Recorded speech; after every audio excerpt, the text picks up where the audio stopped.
Hello guys. Hello guys. Welcome. Dudu is saying hello. Mom picked me up at school. Oh yes, I did, darling. How are you? Good. So hi guys. I just came from buying lunch for the baby. I just got her from school, and I was like, let me just do a video. I've been thinking about a lot of things that have happened in my life, and I just feel like sharing. But before that, my name is Charity Nganga. Thank you for always subscribing to my YouTube channel. Thank you for your support. Thank you for commenting. Huh? Too wiggly. Oh yeah, right. Thank you for commenting, and if you haven't subscribed to my YouTube channel, kindly consider subscribing. So we are going home, but I'm gonna stop at a store to go and buy some stuff. But I was like, let me just do a video. You know, I was thinking. Mommy, are you gonna come with me in the store? Yes, we will, darling. I was thinking about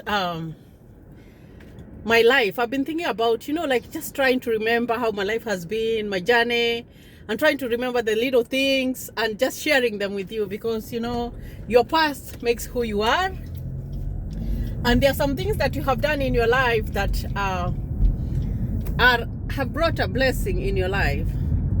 So when I was coming from work, and I was thinking about this lady that we used to live in the same plot. In Kenya, you don't have especially if you're living in town in Nairobi, most people do not have their homes, so they rent. And for those who live in Nairobi, like those houses are all congested and everything.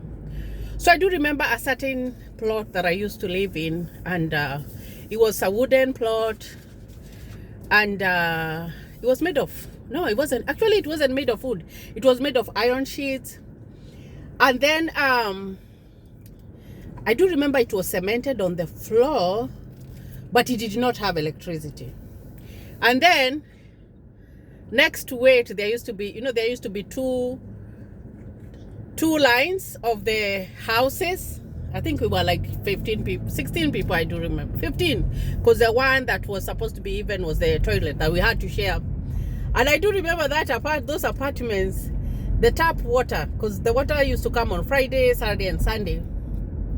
So the tap water would not stop running from Friday up to Sunday morning. Like, it wouldn't stop. That tap was broken. So, and I do remember Francis telling me, can't they just fix it? What do we pay the rent for? Like, he used to be very upset with it, but of course he couldn't fix because he was a tenant, so there was no point that he would do that. And then that apartment that you used to live in, oh gosh, he had a lot of rats. Like so many rats, oh my gosh. There were so many that one time when we were sleeping, just a big rat just fell on us. You might think that this is funny, but this is the truth. Because next to the plot, just outside there, where maybe people used to hang their clothes, the way like people wash their clothes and they hang them, there used to be like a little sewage river. So there's a sewage river, that's where you're hanging your clothes. All of you is just congested, just thinking of where you come from and what I have right now. And I just thank God for my life today, because where I have come from, it's very, very, very far. Actually, where we have come from with Francis, goodness, it is far. So I remembered this lady. I think she was younger than me, but not very young. She had 3 children, right? No, she had 1 child, and then she had given birth to another. I think she had 2. I can't remember very well, but either she had 2 or she had 3 kids. So, the little kids, and I don't know, for some reason that before the year 5, they have a lot of diarrhea. Like, that's something that I have never understood back home, that those little babies, they just have diarrhea. Like, really diarrhea, throwing up and everything. And I do remember Eric had the same problem. Christine had the same problem. Because I do remember when Christine was 6 months old, she had diarrhea. She had thrown up, she had vomited until her hair and her eyebrows, they were looking pale. They were so pale that when I took her to to a private hospital, that guy told me, you cannot take this child back home. You need to take them to Kenyatta. You know, Kenyatta is a national hospital. So I went to Kenyatta, and I think that's one of the things that made me become a nurse. And I'm going to revisit that friend of mine here in a little bit. I'm just digressing here because I just remembered what happened at that point. And so I don't remember if I had a phone. I didn't. So there was no way to communicate with my husband and tell him that I have been told to go to the hospital, and it was in the evening. And I really had to go because when I was looking at my child, the eyes were sunken and the eyebrows were so brittle. But at that point, I didn't know that it was dehydration because she had really had like diarrhea. You know, like diarrhea even for 3 days for a little baby who is 6 months old. That is bad because it just takes them down. So when I went, we were so many women, and most of us had the same problem. We had little babies and they had diarrhea. So we were admitted, but we weren't admitted into a ward or something. We saw the doctor, and then we were taken to a little hall. And then in that little hall, they had water in a bucket. And they had these little cups and little spoons. So what they told us to do was like, you would take water. I think it was like normal saline. Normal saline is water that is mixed with a little bit of sugar and a little bit of salt. You know the way at home we make our own. Like you can make your own normal saline, whereby you take warm water, you put a little bit of salt, you put a little bit of sugar, and it has a certain taste. So that's what we were given, and we were many. I'm telling you, we were like 30 women. So when we were given that, so we were supposed, every time you give your child, you go take a cup, you spoon feed your child with the water until they stop having diarrhea. And believe me, I was so focused on that. I was holding this little baby of mine, and I was just giving her water. She would throw up. She would still keep on having diarrhea. But at one point, because I do remember, they wanted me to give her zinc. I remember very well.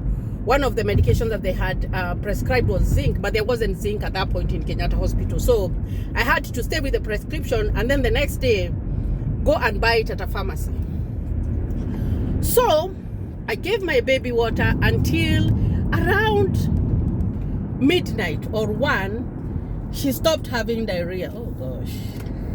Oh, does she want me to go? Oh, I do not want her to be hit. So she started having diarrhea. She stopped. And then after she stopped, next morning, I could see that the eyes were going back, the brittleness of the hair, and her hair was looking a little bit different. So she was still very sick, but I had done something. Because now, like I compare, if it was not there and if it was here in the US, and I had shown up to the hospital with a very dehydrated child, they would have just put an IV on the baby, and the baby would have just have fluids, that's a normal thing to be done over here. But the process, the medical process in Kenya is a little bit different, because especially if you don't have money, it's very, very easy for you to die. So, and then after that, my husband came, and then we bought that medicine. And then by the time we were, 2 days later, she had stopped throwing up, but I still kept giving her water and water and water and water until she was fine. Now that comes to what I want to talk about today, because I was talking about this lady friend that she had this baby who was really having diarrhea, and that at that point, the story that I have given you about my daughter, my Christine, was afterwards, because I had Christine later. But that lady, I had met her when I only had Eric. So, and I think growing up, because I grew up very close to my mother, and I really helped my mother with everything, especially with my younger ones, I kind of knew, something in me just knew that, something in me knew that there was something very off with that child, and that lady needed to go to the hospital. Of course, she had gone. Yes, darling? Okay. Of course, she had gone to the hospital, and but the baby did not stop throwing up. So when I went to her house, she was just my next door neighbor. So I went to her house, because we used to talk. And then she was like, the baby is just throwing up. So I went to help. I told her I can wash the clothes. You know the way the clothes, at that time it was nappy time, and you know all those little pieces of clothes that are cut into several pieces so that you can have a lot of things. You know, nowadays is diapers and everything. At that point there wasn't that. So she had all these little napkins, all these little baby liners, and all of them had diarrhea.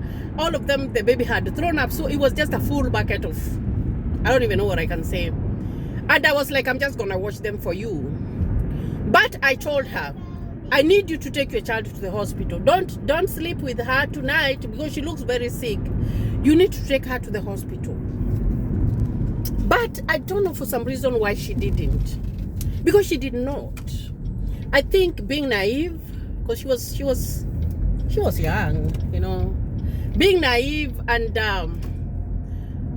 I don't know, because and I'm not gonna say that I should have prevented anything, but I think, and having lived here and looking at the way things medically things are done, I think some deaths can be prevented. Although you cannot argue with the times or the days that our Lord wants you to live in this world, but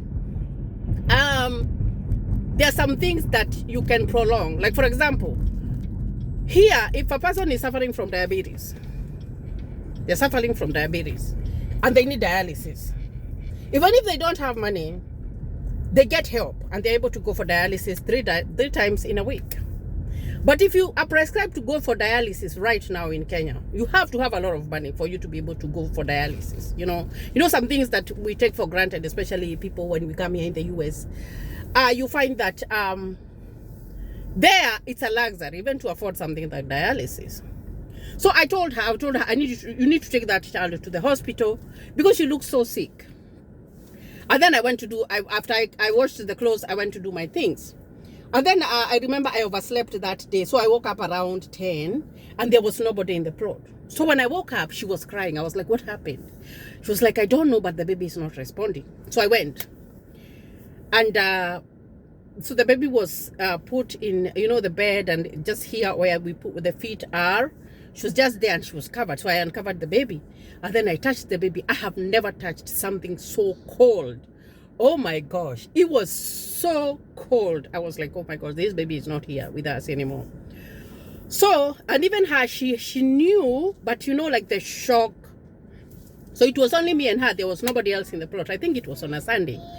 So we didn't have transportation. We didn't have anything. But she had a friend of her husband who used to have a car. So I told her, you have to stay. I will run. I think I left my child playing. I don't even remember what I did because even Francis wasn't around. So I ran and it was far.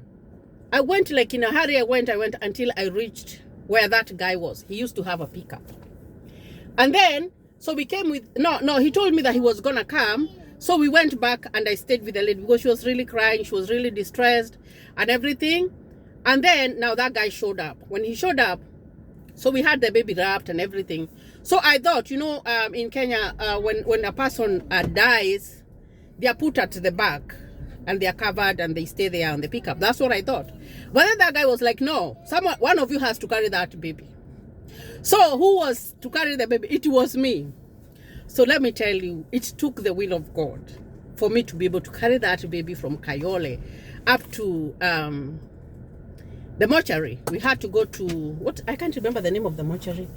I think Nairobi mortuary. I can't even remember the name. That most popular one in Nairobi. So we went.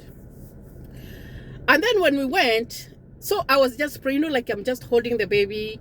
And I wasn't even looking at the baby because I was kind of, I think when she died, she had stayed for a long time. So her eyes weren't closed. So her eyes were still open.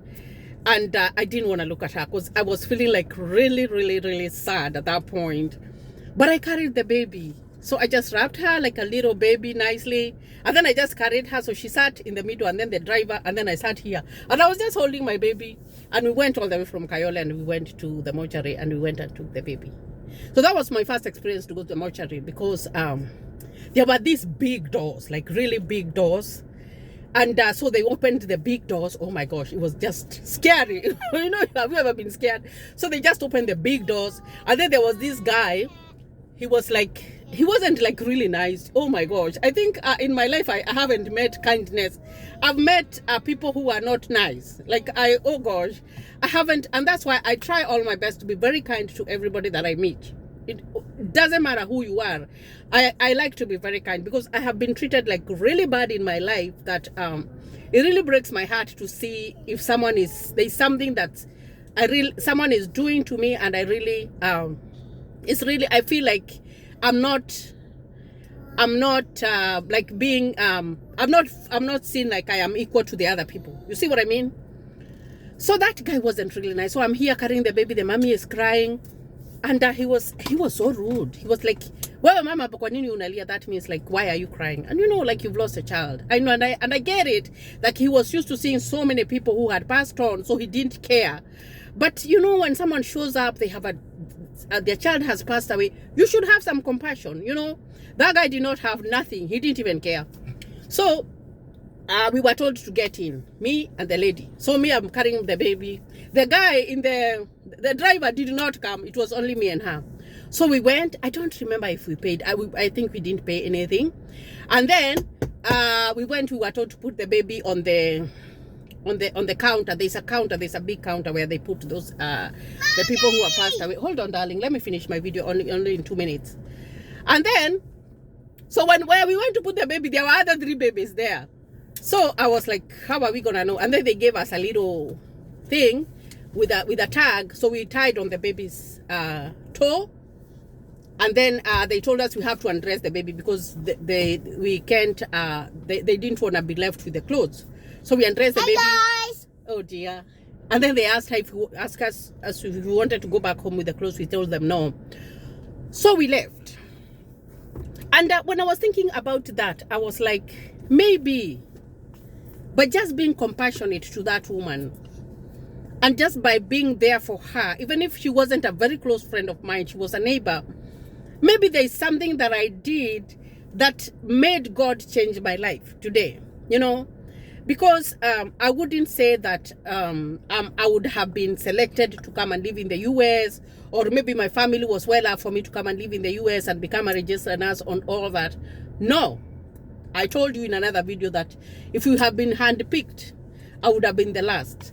But you know, some good deeds that you do in your life, sometimes you remember about them. I've been like thinking so much about my life, what I have done. Have I been good to people? And that's why I like to share, because I've seen people who are very rude. Some of them, they really don't care and whatever. And then I'm like, what for? What for? Because I just remembered that story and I wanted to share it with you. Whereby it doesn't matter how little, finish your milk, darling, how little you can take part in someone's life. Because I know that woman might not remember, she might not even watch this video, but stop doing that. That's not good. Okay. But it's something, it's an impact. I know even when she's old, she will always remember that there was a lady, a neighbor, because I was just a neighbor, who helped me out on my deepest moments. Because I do remember, even for the funeral we went, and so it's funny, because when we were going to the funeral, we had to go. Even she was like Mama Eric. She used to call me Mama Eric. She was like, Mama Eric has to come in. So we went in, and they wanted us, you know, those mortuary people, they wanted us to pay them so that they could dress the baby, because I don't know, some reason, there's always bribery everywhere. So you have to give them something for them to dress the child. So we didn't know that that's what they wanted, but then we went there, and then so I was carrying the baby's clothes, and then so I told them I can dress her, but then they said no. So one of the guys there said no, we are just gonna give them something and they can dress the baby, and then we can whatever. So I just decided that I could share like some of the things that have happened in my life, and I have so many to share. The good deeds that I have done, because I have done good deeds. And maybe you know, I was thinking like, I am so lucky right now that I live in the US. My kids are good. I have a good husband. I have a very, very, very, very good and caring husband. I have a good job that I like. I really like going to work. and just thanking God for the little things. So look at what you have done, because sometimes when you're low and when you feel like everything is lost, is there anything that you can remind God and tell them, I did this, at least can you remember me at this hour? You know what I mean? So I hope that this is gonna inspire someone. So I'm gonna go to the store here in a little bit, and I will see you in another video. Continue subscribing to my YouTube channel. I have more to talk about that. Bye. Tell them to subscribe. Subscribe. And subscribe to my YouTube channel. Thank you, and God bless you. Bye.